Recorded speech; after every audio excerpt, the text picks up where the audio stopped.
Mississippi. We are coming at you live from the Element Well Studios at the Oxford Conference Center today for the Ole Miss School of Business Banking Symposium. And joining us now is the mayor of Oxford, Mississippi, the mayor, Robyn Tannehill. Good to see you there, Mayor. Thanks for coming on.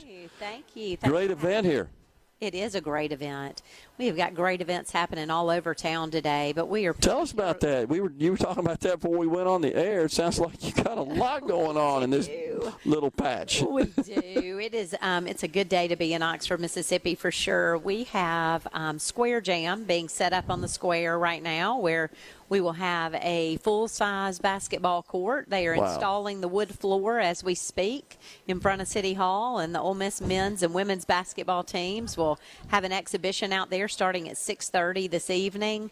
We have got fans everywhere in town for this beautiful weekend, and was talking this morning to some folks on campus about ticket sales, and it's a sold-out event, and it looks like it's majority Ole Miss fans. Good. It does not seem like we've got as many travelers from the Auburn side, so it ought to be a fabulous atmosphere for the Ole Miss Rebels this weekend. I think so. We got good weather in store for us, so just a very eventful weekend altogether here in Oxford.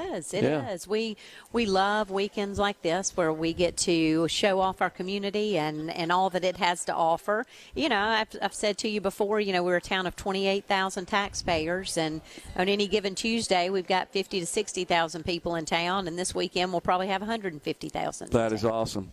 And this event, this banking symposium, so we got folks in here from all over the state. We've got in the banking industry and related industries, and we've got individuals, consultants, and so forth from other parts of the country, many of whom, of course, have been here before, but for many, this is their first visit. You got to be proud about poking your feathers out a little bit and showcasing the great city of Oxford. That's right. And, you know, we are so honored that they chose Oxford to host this conference. I know there are a whole lot of communities that would love to host this event, and so we are very, very thankful that they chose to host it here, and it gives us an opportunity to introduce Oxford to some folks that maybe wouldn't have had another reason to come and visit. No doubt. We always say, you know, Oxford, you'll always come back, and these are the types of events that people come to once for a business reason, and then they think, oh, I got to bring my family back, and the perfect time to bring your family back would be beginning November 21st, going through January 2nd.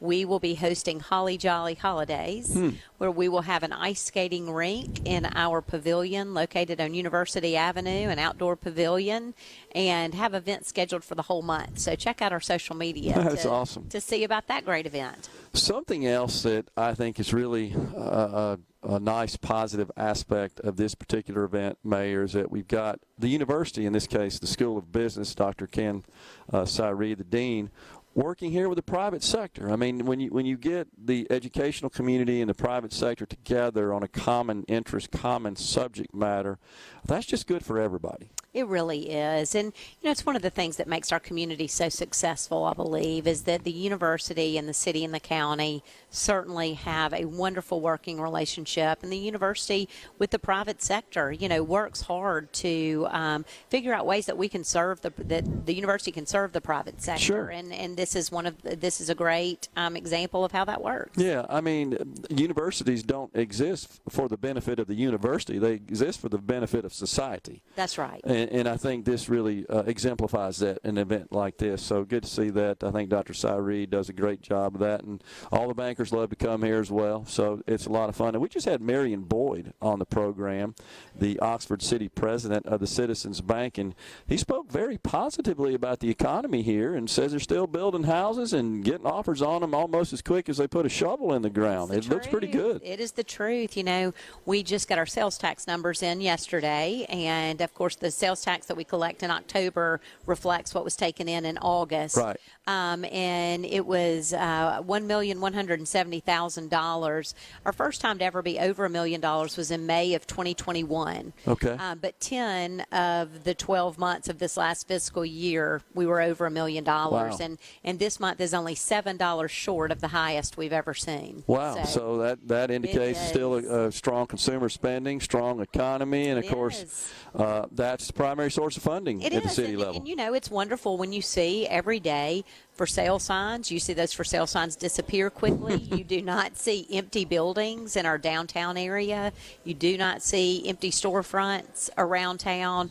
You know, if a business chooses to leave, there's one right behind them to come give it a shot. And so we are very blessed in that respect. And I think that is a result of being a university community where there are a lot of resources available and having a community that has such a great public school district. Yeah.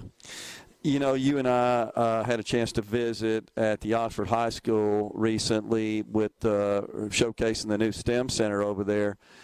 Mayor, when you think about all the ingredients of a really high quality of life in a community, starts with education. You're blessed here with fantastic schools. You got the university here. You got great housing. You got very low crime, great police department, public works. I mean, you got all the ingredients. Well, we do. We've had great leaders for a really long time, both at the university and in our community. And I just was blessed to just pick the ball up and run with it. But I say often, Gerard, I'll get the question of what's the secret sauce, because Oxford does well in so many categories. And, you know, there are a lot of places that have good public schools and thriving downtown districts and those kinds of things, but it's the people. Yeah. We have got people that genuinely care about their community and about others. And that's, you know, you see that difference when you're in Oxford. And so many are involved in making the community better. That's right. I mean, we've got so many people that give back. And, you know, being a university community, we have so many people, so many talents in this community who may be a professor, but they also start a business. That's a good point. And it's we've just got so many talented folks in this community. Yeah. Well, so you could say that Oxford is a bit of an outlier in a positive way in that it doesn't seem like some of the macroeconomic challenges that have really come to Oxford yet. Do you still feel pretty optimistic about it? We do. We don't have any reason not to, you know. I mean, each month we are continuing to see higher sales tax revenues. Each year we are seeing the valuations of property continuing to increase. We are seeing a real estate market that is steady. And we are, you know, processing building permits every single day. Yeah. So, you know, we've got a school district that's growing. We've got the largest freshman class we've ever had at the University of Mississippi.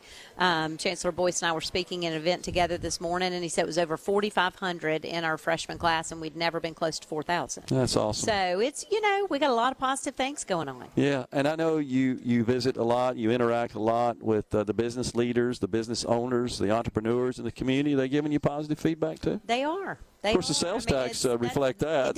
It does. I mean, the numbers certainly reflect that things are moving in a positive direction. But, you know, we do. And we have a lot of citizens that support local businesses. Yeah. They're dedicated to the community, and they want to see those who have their businesses here succeed and do well because they know they benefit from that. That's exactly right. Yeah. It's just got to be great to be in your shoes and sit over that because all cities aren't quite that blessed, as you know. They aren't. And, you know, I say it often, when your greatest challenges are the result of tremendous growth, you say thank you. That's right. Yeah. and those aren't problems, as we used to say. Those are opportunities. Those are opportunities. That's exactly right. That's absolutely the case. Any new economic development projects that you can talk about with us? You know, nothing, no large industry, but understand we have one of the lowest unemployment rates in the state. Yeah. So large industry is not necessarily where we see ourselves growing. It is smaller homegrown businesses, and we are continuing to see those pop up all over town and continue to recruit a lot of technology-based businesses. Yeah.